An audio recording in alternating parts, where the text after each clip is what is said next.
Hello student, welcome to our 10th standard classroom.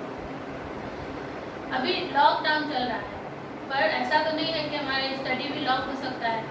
आपका study continue रहे, इसके लिए हम आपको घर बैठे ही पढ़ने के लिए कुछ वीडियो तैयार कर रहे हैं। आपको इस वीडियो से ऐसा फील होगा जैसे आप क्लासरूम में प्रेजेंट होकर अपनी पढ़ाई कर रहे हैं। मैं आपका साइंस का first lesson chemical equation and reaction पढ़ाने जा रही हूँ। तो आप लोग अपने बुक खोल लीजिए और आपको ऐसा लगेगा जैसे हम बुक से ही डायरेक्ट आपको पढ़ा रहे हैं।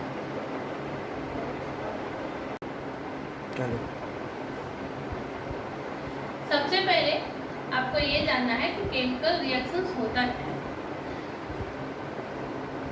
आपको पता है इस वर्ल्ड में बहुत सारे सब्सटेंसेस हैं, पर एक्चुअल में वो सारे केमिकल कंपाउंड्स हैं।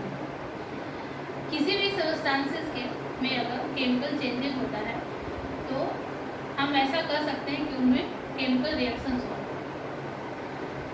केमिकल रिएक्शंस कैसे होता है, इसको समझने के लिए हम कुछ एक्टिविटीज़ करते हैं। सबसे पहले हमें एक्टिविटीज़ करने के लिए मैग्नीशियम रिबन चाहिए और उसको होल्ड करने के लिए होल्डर चाहिए। एक स्प्रिट लैम्प भी चाहिए साथ।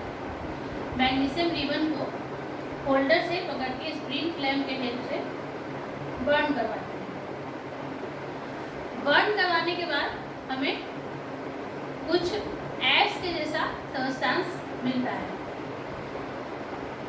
हम देखते हैं कि जो सब्सटेंस हमने स्टार्टिंग में यूज़ किया था मैग्नीशियम, और बर्न करने के बाद जो सब्सटेंस में मिला, उन दोनों का लुक बिल्कुल डिफरेंट है।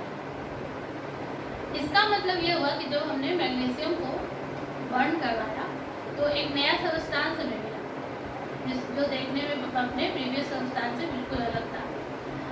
इसलिए ऐसा होता है कि मैग्नीशियम है वो ऑक्सीजन के प्रेजेंस में बर्न होकर के मैग्नीशियम ऑक्साइड बनाता है, जो अपने प्रीवियस सब्सटेंसेस से बिल्कुल डिफरेंट होता है। केमिकल रिएक्शंस को समझने के लिए हम दूसरी एक्टिविटीज भी करते हैं। अब हम लेड नाइट्रेट लेते हैं एक बीकर में और उसमें पोटेशियम आयोडाइड सॉल्यूशन मिक्स करते हैं।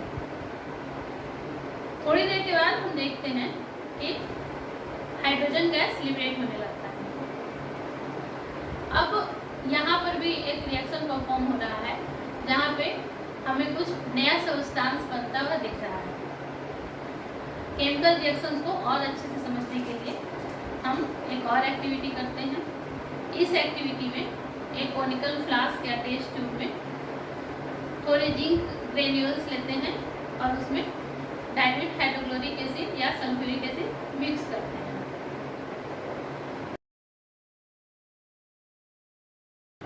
थोड़ी देर के बाद हम फ्लास्क को टच करके देखते हैं तो हमें वो फ्लास्क थोड़ा गर्म फील होता है।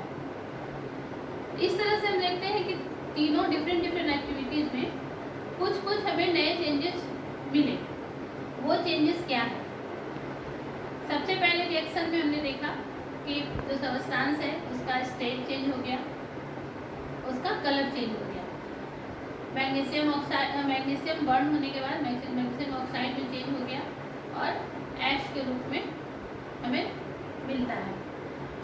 फिर सेकेंड रिएक्शन में हमने देखा कि हाइड्रोजन गैस निकलता है, और थर्ड रिएक्शन में देखा कि रिएक्शन होने के बाद सब्सटेंस का जो टेम्परेचर है वो चेंज हो जाता है।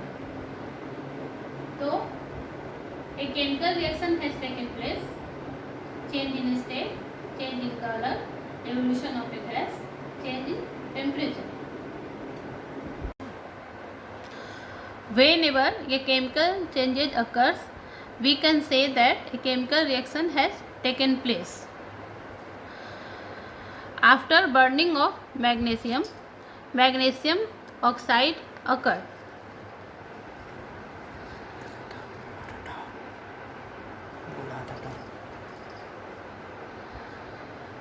When we heat the lead nitrate solution with potassium iodide solution, hydrogen gas liberate. When a few zinc granules react with dilute hydrochloric acid or sulfuric acid, its temperature change. So a chemical reaction has taken place: change in state, change in color, evolution of a gas, change in temperature.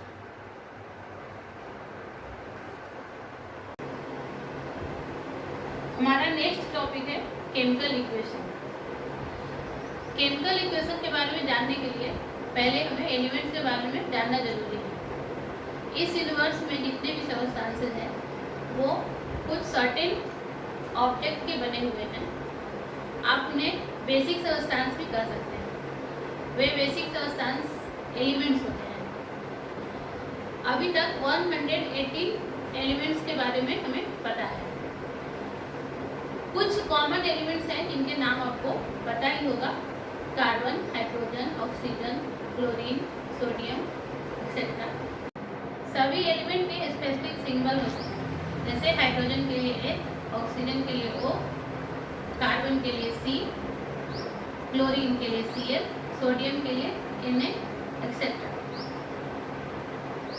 अब हमें ये जानना है कि chemical equation क्या होता है। किसी भी केमिकल रिएक्शंस को हम जब सिंबॉलिक फॉर्म में लिखते हैं तो उसे केमिकल इक्वेशन कहा जाता है। जब भी कोई केमिकल रिएक्शन होता है, दो या दो से ज़्यादा उसमें सब्सटेंस पार्टिसिपेट करते हैं, वे सारे केमिकल कंपाउंड्स होते हैं। उन केमिकल कंपाउंड्स को हम उनके केमिकल फार्मूला के फॉर्म में प्रेजेंट करते हैं और सारे रिएक्शन को उसी फॉर्म में लिखते हैं।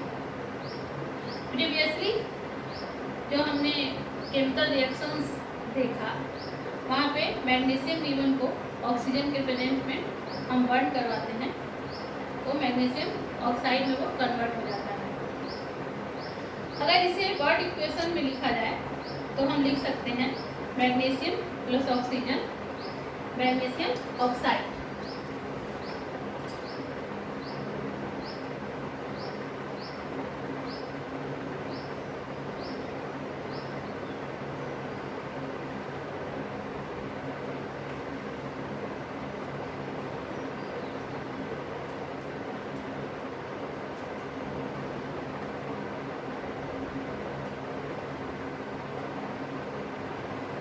यहाँ पे मैग्नीशियम ऑक्सीजन के साथ रिएक्ट करके मैग्नीशियम ऑक्साइड बना रहा है। यहाँ आप देख रहे हैं इस रिएक्शन के, जैसा कि मैंने अभी बोला कि सभी रिएक्शंस के दो पार्ट होते हैं। यहाँ पे मैग्नीशियम और ऑक्सीजन एक दूसरे के साथ रिएक्ट करके मैग्नीशियम ऑक्साइड बना रहे हैं। तो मैग्नीशियम और ऑक्सीजन रिएक्टेंट्स हैं।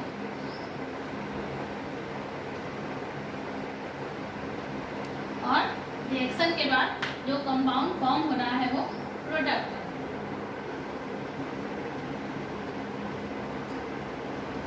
अब इस केमिकल रिएक्शन को, जो कि वर्ड फॉर्म में लिखा हुआ है, इसे हम केमिकल इक्वेशन फॉर्म में लिखेंगे। यहाँ पे सभी एलिमेंट और कंपाउंड के लिए उनका सिंबल और उनका केमिकल फॉर्मूला यूज करेंगे। मैग्नीशियम का सिंबल Mg है और ऑक्सीजन का O, मैग्नीशियम ऑक्साइड Mg। इस तरह से एक केमिकल इक्वेशन तैयार हो गया। यहाँ पे हम देख रहे हैं लेफ्ट हैंड साइड में रिएक्टेंट्स को हमने लिखा है और राइट हैंड साइड में प्रोडक्ट को लिखा है और दोनों के बीच में एक एरो का सिंबल है। इस रिएक्शन को प्रेजेंट करने के लिए एक केमिकल इक्वेशन सिंपलेस्ट फॉर्म है। इस केमिकल इक्वेशन को देख कर हमें आसानी से समझ में आ जाता है कि कौन कौन से रिएक्टेंट्स पार्टिसिपेट कर रहे हैं और उसके बाद कौन सा प्रोडक्ट का फॉर्मेशन हो रहा है। अभी तक हम लोगों ने इतना पढ़ा कि when A magnesium ribbon is burned in oxygen it get converted to magnesium oxide. This description of a chemical reaction in a sentence form is quite long.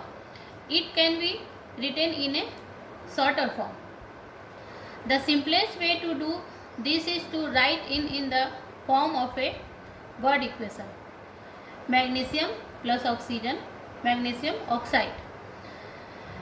The substances that undergo chemical changes in the reactions, magnesium and oxygen, are the reactants. The new substance, magnesium oxide, formed during the reaction is the product. The reactants are written on the left side with a plus sign between them. Similarly, products are written on the right hand side with a plus sign between them. The arrowhead point towards the products and show the direction of the reaction. अभी तक हमने chemical equations के बारे में पढ़ा. How to write a chemical equation. हमारा next topic ये है केमिकल इक्वेशन को कैसे लिखा जाए. जब हम वर्ड्स के जगह पे केमिकल फॉर्मूला यूज करते हैं तो वो केमिकल इक्वेशन बनता है. केमिकल इक्वेशन ऐसा होना चाहिए जिससे हमें ज़्यादा से ज़्यादा इंफॉर्मेशन मिल सके और वो ज़्यादा से ज़्यादा यूजफुल हो. जो हमने प्रीवियस में एक्टिविटीज़ किया, मैग्नीशियम ऑक्सीजन के साथ रिएक्ट करके मैग्नीशियम ऑक्साइड बनाता है, उसको हम इस तरह से as a chemical equation represent कर सकते हैं. Mg plus O2 MgO. ये बेसिक केमिकल इक्वेशन है. यहाँ पे इक्वेशन का दो पार्ट है, LHS और RHS. बीच में एरो है. LHS में हम रिएक्टेंट्स को एज ए सिंबॉलिक फॉर्म में लिखते हैं और RHS में प्रोडक्ट को सिंबॉलिक फॉर्म में लिखते हैं. इस तरह का जो केमिकल इक्वेशन होता है इसको स्केलेटल केमिकल इक्वेशन कहा जाता है. लेकिन अगर इस केमिकल इक्वेशन का हम स्टडी करते हैं तो हम देखते हैं कि ये chemical equation law of conservation of mass को फॉलो नहीं करता है. अगर आप देखते हैं तो नंबर ऑफ एटम LHS में और RHS में इक्वल नहीं है सारे सब्सटेंसेस में. LHS में रिएक्टेंट्स का एक एटम है, ऑक्सीजन का 2 एटम है, पर RHS में मैग्नीशियम का 1 एटम है और ऑक्सीजन का भी 1 ही एटम है. इट मीन्स ये बैलेंस इक्वेशन नहीं है. हमें पता है कि मास को ना तो क्रिएट किया जा सकता है ना डिस्ट्रॉय किया जा सकता है. यही रूल हम केमिकल रिएक्शन में भी फॉलो करते हैं. रिएक्टेंट्स का टोटल मास और प्रोडक्ट का टोटल मास हमेशा इक्वल होना चाहिए. Means the number of atom of each element remain the same before and after a chemical reaction. तो हमें केमिकल इक्वेशन को बैलेंस करने की जरूरत है.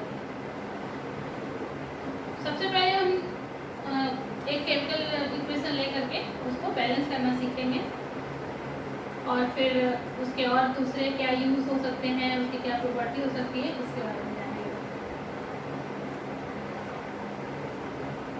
आयरन वाटर के साथ रिएक्ट करके फेरस ऑक्साइड एंड हाइड्रोजन बनाता है. इसको हम स्केलेटल केमिकल इक्वेशन में इस तरह से लिखते हैं. Fe प्लस H2O रिएक्ट करके Fe3O4 प्लस H2 बनाता है. अब हम इस स्केलेटल केमिकल इक्वेशन को ऑब्जर्व करते हैं तो देखते हैं कि LHS में आयरन का सिर्फ एक एटम है, बट RHS में आयरन के 3 एटम्स हैं. LHS में हाइड्रोजन के 2 एटम हैं, RHS में हाइड्रोजन के 2 एटम्स हैं. LHS में ऑक्सीजन का 1 एटम है और RHS में ऑक्सीजन के 4 एटम्स हैं. इट मीन्स रिएक्टेंट्स का मास और प्रोडक्ट का मास इक्वल नहीं है, इसलिए ये अनबैलेंस केमिकल इक्वेशन है. अब हम सीखेंगे कि इस अनबैलेंस केमिकल इक्वेशन को किस तरह से बैलेंस किया जा सकता है. बाय स्टेप हम इसे बैलेंस करने का मेथड सीखेंगे।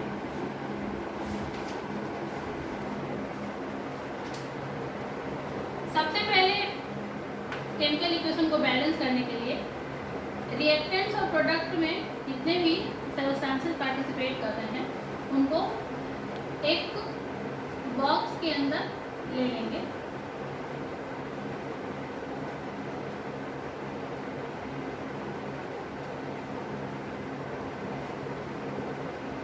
बॉक्स के अंदर रखने का हमारा पर्पस ये है कि बॉक्स के अंदर जो भी एलिमेंट या कंपाउंड है उनके नंबर ऑफ एटम्स में हम कोई चेंजेस नहीं करेंगे, क्योंकि कोई भी केमिकल रिएक्शन जब होता है तो जो भी कंपाउंड है उनका जो मॉलिक्यूलर फॉर्मूला होता है उसके अंदर हम कोई चेंज नहीं करते हैं। जो कुछ भी चेंज करना होता है वो नंबर ऑफ मॉलिक्यूल्स या नंबर ऑफ एटम्स में ही हम चेंज करते हैं।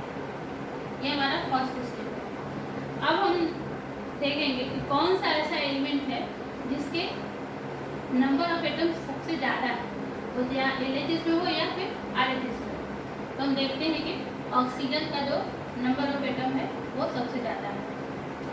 RHS में 4 एटम है ऑक्सीजन के, लेकिन LHS में ऑक्सीजन के एक ही एटम है। तो सबसे पहले हम उसको बैलेंस करने की ट्राई करेंगे। इसके लिए H2O के पहले हम नंबर ऑफ मॉलिक्यूल्स है वो चेंज करके वहाँ पे 4 ऐड कर देंगे, मीन्स ये 4H2 हो गया। ये हमारा फर्स्ट स्टेप था। अब आप देखते हैं कि LHS में ऑक्सीजन के 4 एटम और RHS में ऑक्सीजन के 4 एटम इक्वल हो गए, लेकिन इसको इक्वल करने के कारण दूसरे जो एटम्स हैं वो अनबैलेंस हो गया।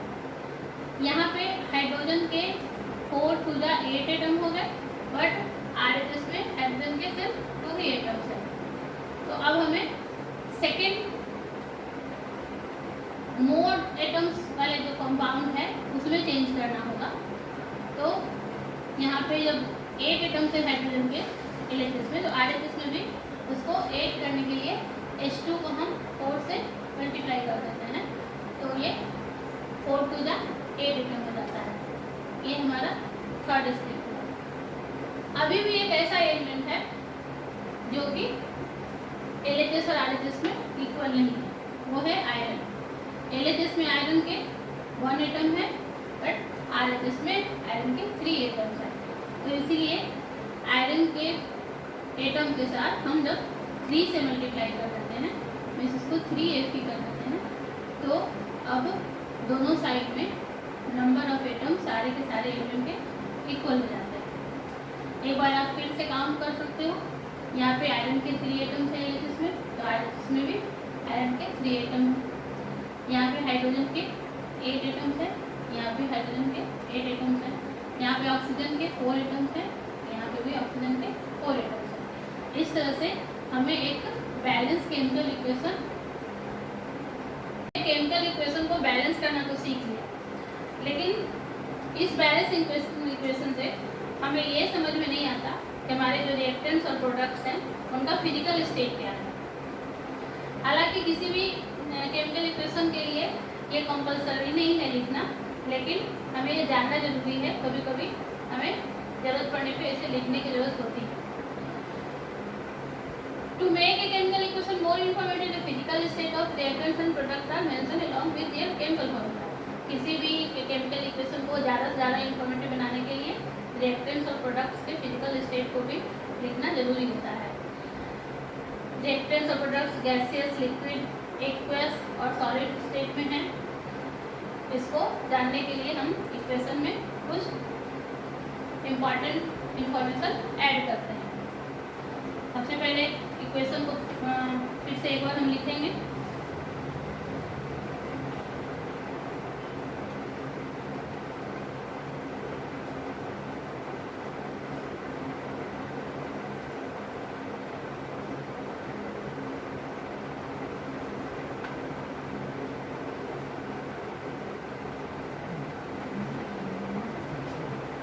यहाँ रिएक्टेंट्स में जो आयरन है वो सॉलिड फॉर्म में है, इसलिए इसके साइड में हम एस लिखेंगे।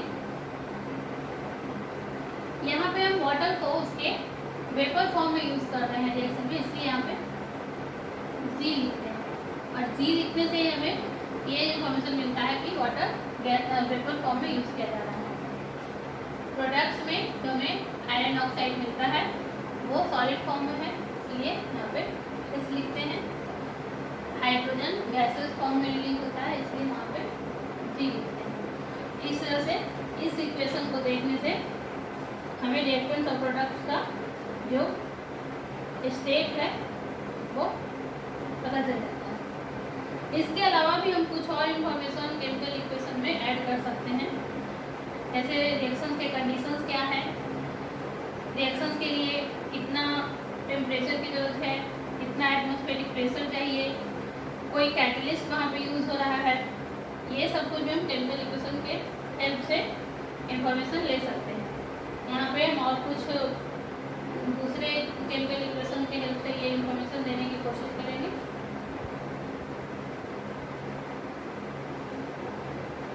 कार्बन मोनोऑक्साइड हाइड्रोजन गैस के साथ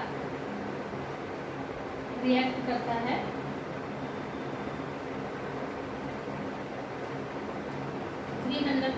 एटमॉस्फेरिक प्रेशर में, तो मिथाइल अल्कोहल प्राप्त होता है। इस इक्वेशन को देखने से सभी रिएक्टेंट्स और प्रोडक्ट्स के हमें फिजिकल स्टेट के बारे में पता चल रहा है और जो फिजिकल कंडीशन है मीन्स एटमॉस्फेरिक प्रेशर कितना, एटमॉस्फेरिक प्रेशर पे एक रिएक्शन कंप्लीट होगा वो भी इंफॉर्मेशन हमें मिल रहा है। नेक्स्ट इक्वेशन है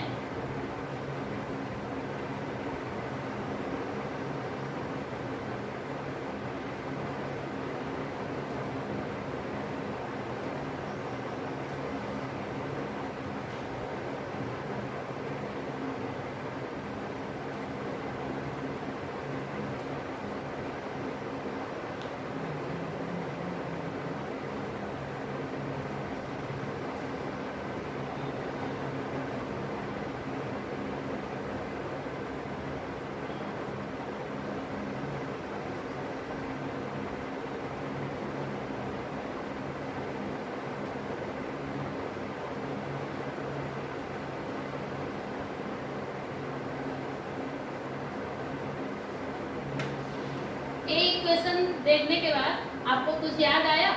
हाँ, ये फोटोसिंथेसिस का इक्वेशन है, क्योंकि यहाँ पे एरो के ऊपर सनलाइट और क्लोरोफिल लिखा है, इससे हमें ये समझ में आता है कि ये इक्वेशन, ये रिएक्शन सनलाइट के प्रेजेंस में क्लोरोफिल के अंदर हो रहा है और ऐसा फोटोसिंथेसिस में ही होता है। यहाँ पे कार्बन डाइऑक्साइड और वाटर के बीच में रिएक्शन होता है सनलाइट के प्रेजेंस में, तो हमें ग्लूकोज, ऑक्सीजन और वाटर प्रोडक्ट रूप में मिलता है। सनलाइट और क्लोरोफिल लिखे होने से हमें ये समझ में आ जाता है कि इस रिएक्शन के लिए सनलाइट और क्लोरोफिल की जरूरत है। इस तरह से कोई भी केमिकल इक्वेशन से हमें बहुत सारे इंफॉर्मेशन मिल सकते हैं।